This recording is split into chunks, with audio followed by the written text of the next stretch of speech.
अस्सलाम वालेकुम जी, welcome back again with a new video. Iran ने 200 ड्रोन्स अटैक किए इसराइल पे। पूरी दुनिया, मुझे सबसे ज़्यादा दुख इस बात पे हो रहा है कि हमारे जो फ़लस्तीन के लोग हैं ना, गज़ा के लोग थे, वो बेचारे ना गलियों सड़कों में आके ना उछल रहे हैं कि जी ईरान ने स्ट्राइक कर दिया इसराइल पे। वो खुश हो रहे हैं कि हमारे लिए, हमारी चलो इतने महीनों बाद, इतने सालों बाद, 75 सालों बाद आवाज़ हमारी सुनी गई है।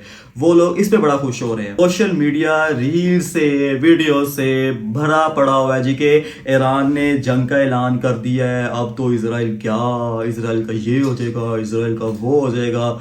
बच्चा बच्चा, बड़ा बड़ा, हर बंदा इस मीडिया के जाल के अंदर फंस के बेवकूफ़ी का शिकार हुआ था। किसी को नहीं पता कि ईरान ने हमला क्यों किया है। हर बंदा बस ये कह रहा है कि उसने फ़लस्तीनियों की आवाज़ सुन के हमला कर दिया है। किसी को इसके पीछे रियलिटी नहीं पता। मैंने प्रीवियस वीडियो में बताया था कि आपको इस वाली वीडियो में मैं बताऊंगा कि ईरान ने हमला क्यों किया है।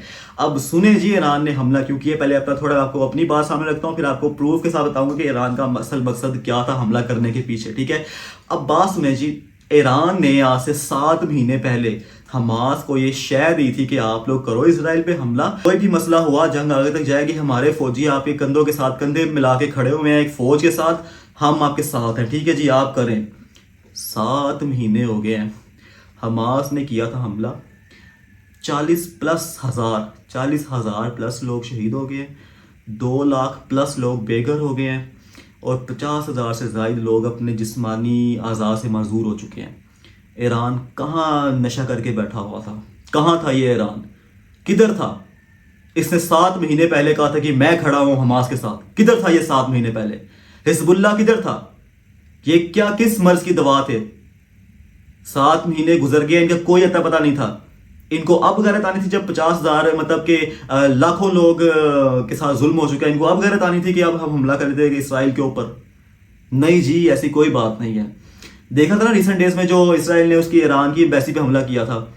इसराइल ने छेड़ा था ईरान को, ठीक है। और क्यों छेड़ा था? ताकि इसराइल जो है वो गजा में मुकम्मल तौर पे कब्जा कर सके। वो वहां से ईरान दोबारा इनको अटैक करेगा, वही बहाना ढूंढ के इसराइल गजा पे हमला कर देगा। आप लोग समझ रहे हैं जी कि ईरान ने फलस्तीनियों की आवाज सुन के हमला किया है। किधर था फिर 7 महीने से पहले? 7 महीने तक इसकी गैरत क्यों नहीं जागी ईरान की? अब क्यों जागी गैरत?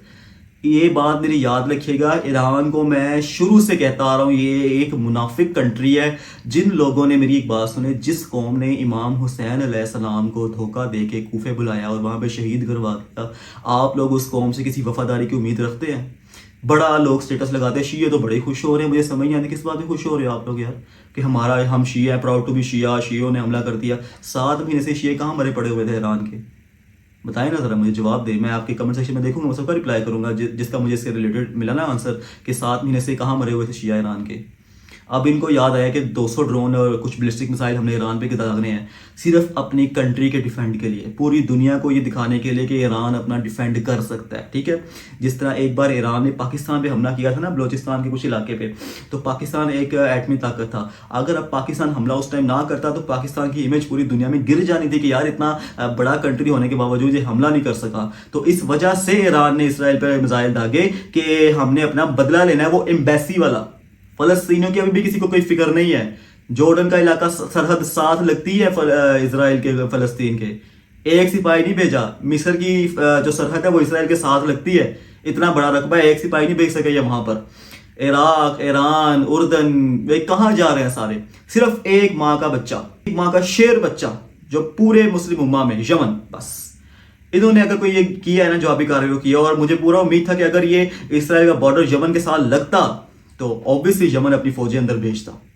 जंग हो चुकी होती इस वक्त तक, टैंक चल रहे होते, हवाई जहाज चल रहे होते, रॉकेट चल रहे होते, सब कुछ हो रहा होता। ये सिर्फ मुनाफिक कंट्रीज हैं, ईरान, इराक, जॉर्डन, मिस्र। मैं अपने पाकिस्तान को भी एक किस्म का इसमें साथ ही लेके आता हूँ, लेकिन पाकिस्तान बहुत दूर पड़ता है। पाकिस्तान को वहां से यहाँ पे आने तक इन मुनाफिक कंट्रीज का मतलब इनका सामना करना पड़ना था। ईरान का सामना करना पड़ना था, इराक का, जॉर्डन का, ये दरमियान में थोड़ी छोटी मोटी कंट्रीज आती हैं। इन सबसे अप्रूवल लेके पाकिस्तान बेचारे को वहां जाना पड़ना था। क्योंकि अगर इन मुनाफिक कंट्रीज की अप्रूवल नहीं है ना, तो पाकिस्तान ना अपना कोई एयरक्राफ्ट भेज सकता है वहां पर, ना अपना कोई रॉकेट चला सकता है। ये मुनाफिक कंट्रीज दरमियान में गिरा देंगे, कहने को मुसलमान है ये आज के मुसलमान का हाल है। मुझे सबसे ज्यादा दुख पता किस चीज का हुआ है कि पूरी दुनिया में तो चलो मुसलमान बेवकूफ बन ही रहे थे ना इन मिसाइल के हमले की वजह से। اسپیشلی ہمارے جو غزہ اور فلسطین کے لوگ جو خوش ہو رہے تھے نا، مجھے ان پہ دیکھ کے بہت ترس آ رہا تھا. لٹرلی مجھے بہت زیادہ ترس آ رہا تھا کہ یار دیکھو ان کی کیا زندگی ہے. اللہ رحم کرے، ہم سب بغیرت مسلمانوں کو غیرت دے دے اللہ، بس اتنی سی بات. مجھے بہت ایک شرم آ رہی تھی. لیکن اب آپ کو ایک پکچر کا دوسرا رخ پتہ چلوں، اتنی بھی نا امیدی اچھی نہیں ہوتی. دوسرا رخ جو پکچر کا یہ ہے کہ، لیکن آپ کو میں ہائی لائٹ کر رہا ہوں کہ منافق کنٹریز کون کون سی ہیں. دوسرا رخ جو پکچر کا ہے نا وہ یہ ہے کہ آپ کوئی بھی دیکھو، کوئی بھی جنگ دیکھو، عالمی جنگ دیکھو، یہ ضروری نہیں کہ یہی 2 عالمی جنگیں جو پیچھے گزری ہے 1900 کے دور میں یہی، اس سے پیچھے بھی آپ بہت بڑی بڑی جنگیں دیکھیں کہ چھوٹے سے مسئلے سے چلتی ہیں. چھوٹا سا مسئلہ ہوتا ہے اور وہ ایک عالمی جنگ کریٹ کر دیتا ہے. تو نا امیدی تو نہیں ہے. خیر یہ بھی کہا جا سکتا ہے کہ جو ایران اور اسرائیل کا آپ کو چھوٹی سی بات ہوئی ہے نا، یہ میں بھی عالمی جنگ کا نتیجہ بن جائے. تو کچھ بھی ہو سکتا ہے، کچھ بھی ابھی فی الحال کہا نہیں جا سکتا. لیکن جو ایران نے اسرائیل پر جو میزائل کیے، وہ صرف اپنی ایمبیسی کا بدلہ لیا، اپنی کنٹری کو ڈیفینڈ کیا کہ ہم بھی ملٹری پاور رکھتے ہیں، ہم بھی اپنے آپ کو ڈیفینڈ کر سکتے ہیں. مسلمان بہت زیادہ مر رہے ہیں، پورا مڈل ایسٹ مرا پڑا ہوا ہے، سویا ہوا ہے. اس سے اچھا کافر ہے رشیا ہے جو کہ ہمیں کھلم کھلا سپورٹ کر رہے ہیں.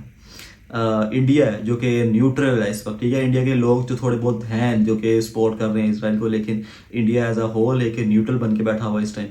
اور یہ تو ان کا مسلمانوں کا سمجھ نہیں آتا کہ سعودی عرب، جارڈن، ایران، عراق، اردن، مصر یہ کس بات کا نیوٹرل بن کے بیٹھے ہوئے ہیں. تو خیر آپ کو میں نے بتایا کہ چھوٹا سا مسئلہ بھی بہت بڑی جنگ کریٹ کر سکتا ہے. تو اب دیکھتے جائیے لیٹسٹ کیا ہوتا ہے، اب آنے والی اپڈیٹس کیا ہے. کہ خیر آج کے دن تک تو یہی اپڈیٹ تھی کہ بھائی جان جو حملہ ہوا ہے نا ایران نے جو اس پہ کیا ہے، وہ صرف اس نے اپنی کنٹری ڈیفینڈ کی ہے. ٹھیک ہے جی، اس نے فلسطینیوں کی غزہ کی کوئی بات خاطر بھی نہیں لے کے آیا کہ وہ مارے، ان کو اس سے کوئی پرواہ نہیں. اسے صرف اپنی کنٹری کو ڈیفینڈ کرنے کے لیے جوابی کارروائی کی ہے، بس یہ ہوا ہے. اوکے جی، تو نیکسٹ ویڈیو میں آپ سے میں ضرور شیئر کروں گا کہ لیٹسٹ اپڈیٹس کیا ہے. اپنا بہت خیال رکھیے گا. اللہ حافظ.